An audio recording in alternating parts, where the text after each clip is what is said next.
అయ్యయ్యో తమ్ముడా దయగల తమ్ముడా అయ్యయ్యో తమ్ముడా దయగల తమ్ముడా ఎవరికంటా నీవురా ప్రతివాడా దగ్గరా ఎవరికన్నా లేరా ప్రతివాడా లేరా తమ్ముడా బ్రహ్మయ్య సరే తమ్ముడా విష్ణుదేవుడా బ్రహ్మదేవుడా తమ్ముడు విష్ణుదేవుడా ఓం సట్టలేరంది అటువంటి ఎవరి కన్నీరు కావచ్చు ఒకసారి ప్రజలు అయ్యో బ్రహ్మదేవుడైన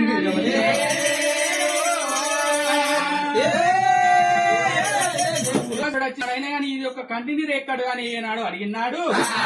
అప్పుడు బ్రహ్మదేవుడైనా అన్నయ్య అన్న